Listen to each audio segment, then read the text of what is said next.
अगर आप horror movies के फ़ैन हैं तो हमारे चैनल को सब्सक्राइब कर दें और बेल आइकन को क्लिक कर दें। आज हम आपके लिए लाए हैं एक फैंटेसी हॉरर मूवी जिसका नाम है नाइट बुक। मूवी के स्टार्ट पे हमें मौसम ख़राब दिखाया जाता है और दिखाया जाता है कि बारिश हो रही है। फिर हम एक बच्चे को देखते हैं जिसका नाम एलेक्स होता है, जिसे हॉरर स्टोरीज लिखने का शौक होता है और उसने अभी तक बहुत सारी हॉरर स्टोरीज लिखी होती हैं जिसे वो नाइट बुक्स कहता था। लेकिन आजकल वो बहुत अपसेट होता है जिसकी वजह से उसके पेरेंट्स भी उसके लिए बहुत परेशान होते हैं। उसके पेरेंट्स उसी के बारे में बात कर रहे होते हैं कि आजकल वो बहुत अपसेट रहता है और आगे स्टोरीज भी नहीं लिखना चाहता। तभी एलेक्स अपनी स्टोरी बुक्स उठाता है और उन्हें जलाने के लिए घर से बाहर चला जाता है। वो लिफ्ट के थ्रू बेसमेंट में जा रहा होता है, लेकिन लिफ्ट में कुछ मसला आ जाता है और वो रुक जाती है। लिफ्ट के रुकने की वजह से वो एक सुनसान फ्लोर पर पहुंच जाता है। उधर वो एक अपार्टमेंट में अपनी फेवरेट फिल्म को चलते हुए देखता है। वो फिल्म को देखने के लिए अपार्टमेंट के अंदर चला जाता है और अपार्टमेंट का दरवाज़ा जोर से बंद होता है। फिर उसे वहाँ पर केक पड़ा हुआ नजर आता है। वो उसे खा लेता है और वहीं पर बेहोश हो जाता है। जब उसकी आंख खुलती है तो वो निहायत ही सुनसान कमरे में होता है जिसका दरवाज़ा लॉक होता है। वो खिड़की से बाहर निकलने की कोशिश करता है लेकिन फिर से उसी कमरे में पहुंच जाता है। फिर उसे एक औरत की आवाज़ आती है कि तुम्हारा नाम क्या है। वो बताता है कि उसका नाम एलेक्स है। ये अपार्टमेंट एक विच का होता है जिसका नाम नताशा होता है। नताशा एलेक्स से कहती है कि तुम मेरे किस काम के हो, जिस पर एलेक्स को कुछ समझ नहीं आता। तो नताशा उसे बताती है कि ये अपार्टमेंट बच्चों को खींचता है और अगर वो बच्चे उसके किसी काम के होते हैं तो वो उन्हें रख लेती है वरना मार देती है। वो एलेक्स को मारने ही वाली होती है तो एलेक्स उसे बताता है कि वो ड्रोनी कहानियाँ लिखता है, जिस पर नताशा उसे कहती है कि ठीक है, मैं तुमसे रोज़ ड्रोनी कहानियाँ सुनूंगी और अगर वो ड्रोनी कहानियाँ ना हुई तो मैं तुम्हें मार दूंगी। फिर हम एलेक्स को देखते हैं जो सोया हुआ होता है, लेकिन कुछ ड्रोनी आवाज़ों की वजह से वो उठ जाता है। वो उठ के देखता है तो वहाँ पर एक बिल्ली होती है जो उस पर हमला कर देती है और थोड़ी देर बाद गायब भी हो जाती है। अपने कमरे से बाहर निकलकर एलेक्स एक और कैद की हुई लड़की से मिलता है जिसका नाम यास्मीन होता है और विच ने उसे अपना सर्वेंट बनाया हुआ होता है। यास्मीन एलेक्स को बताती है कि वो यहाँ पर सिर्फ पीनट बटर खा सकते हैं और बाकी सारी चीज़ें विच की हैं और विच की एक बिल्ली भी है जो गायब भी हो सकती है और वो उसकी सबसे बड़ी जासूस है, इसीलिए वो किसी भी चीज़ को हाथ नहीं लगा सकते। उसके बाद एलेक्स यास्मीन की घर के काम करने में मदद करता है। यास्मीन उसे बताती है कि ये घर सारी दुनिया में घूमता है और बच्चों को कैद करने का काम करता है। यास्मीन बताती है कि वो वाशिंगटन से है। फिर एलेक्स बताता है कि वो न्यूयॉर्क से है। यास्मीन एलेक्स को नताशा की लाइब्रेरी में लेकर जाती है जो कि बहुत बड़ी होती है और उस लाइब्रेरी को देखकर एलेक्स बहुत खुश हो जाता है क्योंकि उसे भी स्टोरी बुक्स पढ़ने का शौक था। फिर यास्मीन बताती है कि वो ये सारी स्टोरीज नताशा को सुना चुकी है और अब एलेक्स को उसके लिए नई स्टोरीज लिखनी पड़ेंगी, लेकिन एलेक्स इनकार कर देता है। वो रात को छुप कर नताशा के घर आने का वेट करता है और जैसे ही नताशा घर आती है वो उसी दरवाजे से बाहर भागने की कोशिश करता है, लेकिन दरवाज़ा एकदम से गायब हो जाता है और वो दीवार से टकरा कर नीचे गिर जाता है। उसके बाद नताशा उसके पास आती है और उसे वार्न करती है और उसे अपने साथ ले जाती है। उसके बाद वो उसे स्टोरी सुनाने का कहती है, लेकिन स्टोरी सुनाने से पहले वो अपने ऊपर कुछ परफ्यूम छिड़क लेती है और एलेक्स से स्टोरीज ना लिखने की वजह पूछती है। इससे पहले कि वो जवाब देता है, अपार्टमेंट ज़ोर ज़ोर से हिलना शुरू कर देता है जिससे नताशा भी डर जाती है। उसके बाद नताशा एलेक्स को कहानी सुनाने का कहती है। Alex the playground story start करता है जो कि एक लड़के और डेड गर्ल के बीच में होती है। नताशा स्टोरी में बहुत गलतियां निकालती है लेकिन फिर भी सुनती रहती है और जब कहानी की हैप्पी एंडिंग होती है तो नताशा को बहुत गुस्सा आता है और वो एलेक्स को सज़ा देती है।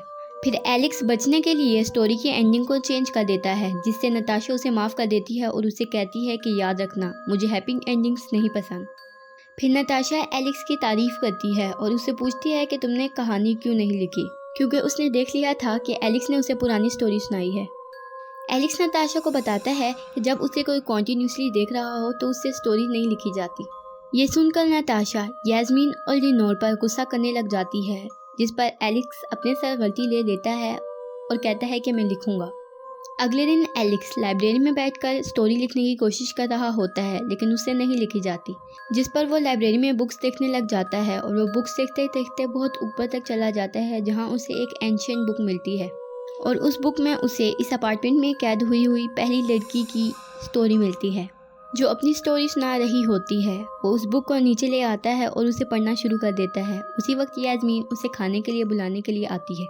उस दिन भी वो नताशा को स्टोरी सुनाता है और नताशा उसमें बहुत सारी गलतियाँ निकालती है और इसी तरह रोज़ होता है, वो रोज़ स्टोरी लिखता है और नताशा को नई स्टोरी सुनाता है जिससे नताशा गलतियाँ निकालती है। स्टोरी लिखने के साथ साथ वो लाइब्रेरी में उसी पहली लड़की के बारे में स्टोरी ढूंढता है कि शायद उसने किसी और बुक में अपनी स्टोरी लिखी हुई हो। एलेक्स उस लड़की को यूनिकॉर्न गर्ल कहता था क्योंकि उसने अपनी स्टोरी में यूनिकॉर्न नेकलेस का जिक्र किया था। बहुत दिन ढूंढने पर उसे उस लड़की की दूसरी बुक भी मिल जाती है जिसमें यूनिकॉर्न गर्ल ने अपनी बाकी स्टोरी का जिक्र किया था। वह उधर ही उसे पढ़ना शुरू कर देता है। तभी वहाँ पर यास्मीन आ जाती है और उसे खाने के लिए आवाज़ देती है जिससे डर कर उसकी बुक नीचे गिर जाती है। उसके बाद यास्मीन उसे नताशा की नाइट लाइब्रेरी में लेकर जाती है जिसमें उसने बहुत सारे प्लांट्स उगाए हुए थे अपनी पावर्स का इस्तेमाल करने के लिए। यास्मीन से वहाँ पर एक गलती हो गई थी जिसको सही करने के लिए उसे एलेक्स की मदद चाहिए थी। वो एलेक्स को बताती है कि उससे यहाँ पर चूहे का खून गिर गया था जिसकी वजह से वहाँ पर स्पाइडर बनना शुरू हो गए हैं और अगर वो स्पाइडर के एग हैच हो गए तो वहाँ पर सारे प्लांट्स तबाह हो जाएंगे। वो दोनों मिलकर स्पाइडर के एग्स को इकट्ठा करना शुरू कर देते हैं, लेकिन यास्मीन के स्लिप होने की वजह से एक एग गिर जाता है और उसमें से स्पाइडर निकल आता है। वो स्पाइडर उन्हें बहुत परेशान करना शुरू कर देता है। वो बाकी अंडों को भी नीचे गिराना शुरू कर देता है। वो सारे बाकी अंडों को तो कुचल देते हैं लेकिन वो उस स्पाइडर को नहीं पकड़ पाते। नताशा की बिल्ली भी उनके साथ स्पाइडर को पकड़ने में मदद करती है लेकिन वो वेब में फंस जाती है। फिर एलेक्स किसी तरह स्पाइडर को कुचल देता है और वेब से नताशा की कैट को निकाल लेता है। वो जल्दी से उस कमरे से बाहर आ जाते हैं। उधर नताशा खड़ी होती है और वो उन दोनों को सजा देने लगती है, लेकिन एलेक्स सारा इल्जाम अपने ऊपर ले लेता है और कहता है कि सारी गलती मेरी है, तुम यास्मीन को कुछ ना कहना। एलेक्स के इस तरह बहादुर से झूठ बोलने पर नताशा उन दोनों को छोड़ देती है। उसके बाद यास्मीन एलेक्स को सॉरी करती है और वहाँ से चली जाती है। रात में जब एलेक्स अपने रूम में होता है तो वहाँ पर एक स्पाइडर आ जाती है। एलेक्स उस स्पाइडर को तो मार देता है लेकिन वो देखता है कि उस स्पाइडर ने उसकी सारी बुक्स तबाह कर दी हैं और उसके बाद अब कोई बुक नहीं बची जिसमें से वो नताशा को स्टोरी सुना सके। इसीलिए वो सारी रात लाइब्रेरी में बैठकर स्टोरी लिखने की कोशिश करता है लेकिन उसे स्टोरी नहीं लिखी जाती। सुबह होती है, यास्मीन उसके पास आती है और उसे दवाई देती है ताकि वो अपने जख्मों पर लगा सके। एलेक्स अपने साथ साथ लिनोर जो कि नताशा की कैट थी उसे भी दवाई लगा देता है क्योंकि वो दोनों आपस में बहुत अच्छे दोस्त बन गए थे। कैट के वहाँ से जाने के बाद एलेक्स यास्मीन को बताता है कि रात को स्पाइडर आया था जिसने उसकी सारी बुक्स तबाह कर दी हैं और उसके पास अब कोई स्टोरी नहीं है नताशा को सुनाने के लिए। फिर वो यास्मीन से कहता है कि तुम्हें मेरी मदद करनी होगी यहाँ से निकलने के लिए। यास्मीन उसे बताती है कि यहाँ से निकलने के लिए सिर्फ 2 मैजिकल डोर्स हैं और जिसकी की हर वक्त नताशा के पास होती है, तो यहाँ से निकलना मुश्किल ही नहीं नामुमकिन है। लेकिन एलेक्स बहुत जिद करता है जिस पर यास्मीन उसे कुछ बच्चों के स्टैचूज दिखाती है और उसे बताती है कि वो यहाँ पर उसके साथ रहते थे। यास्मीन ने उनके साथ मिलकर यहाँ से भागने का प्लान बनाया था लेकिन इस प्लान के बारे में नताशा को पता चल गया था और उसके दोस्तों ने सारा इल्ज़ाम अपने ऊपर ले लिया था जिसकी वजह से नताशा ने उन्हें स्टैचू बना दिया। फिर वो कहती है कि मैं तुमसे इसीलिए दोस्ती करने से डरती थी कि कहीं नताशा तुम्हें भी मार ना दे। उसके बाद एलेक्स देखता है कि वो सारे स्टैचूज रियल लग रहे थे, यहाँ तक कि उनके कपड़े भी रियल लग रहे थे। एलेक्स नोट करता है कि वहाँ पर कोई ऐसी लड़की नहीं है जिसने यूनिकॉर्न का नेकलेस पहना हुआ हो, जिससे एलेक्स को यकीन हो जाता है कि वो यहाँ से भागने में कामयाब हो गई होगी। उसके बाद एलेक्स सारी बात यास्मीन को बताता है और उसके सारी स्टोरी दिखाता है। वो दोनों मिलकर बाकी बुक्स में उसकी बाकी की स्टोरी देखना शुरू कर देते हैं लेकिन उसमें बहुत टाइम लग रहा होता है। एलेक्स को फिर उस एंशिएंट बुक के बारे में याद आता है जो उसे सबसे पहले मिली थी। फिर वो दोनों उस बुक को लेने के लिए ऊपर चले जाते हैं।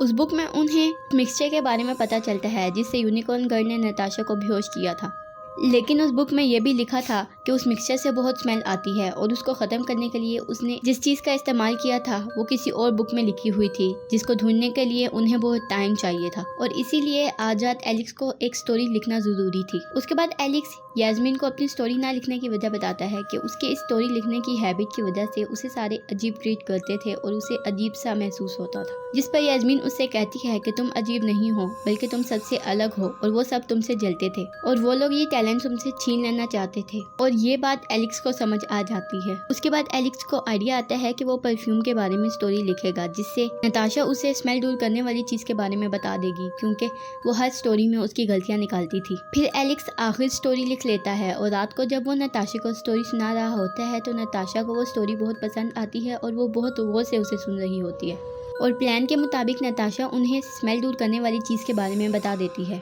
उसके बाद वो पोर्शन बना लेते हैं और उसमें नताशा की बताए हुए इंग्रेडिएंट्स डाल देते हैं, जिससे उसकी स्मेल ख़त्म हो जाती है। उसके बाद वो दोनों दवाई को नताशा के खाने में मिला देते हैं, जिसे मिलाते हुए लिनोर देख लेती है और वो उस दवाई को वहाँ से गायब कर देती है। वो दोनों बहुत परेशान हो जाते हैं क्योंकि इससे उनका प्लान ख़राब हो गया था और एलेक्स के पास आजाद को सुनाने के लिए स्टोरी भी नहीं थी।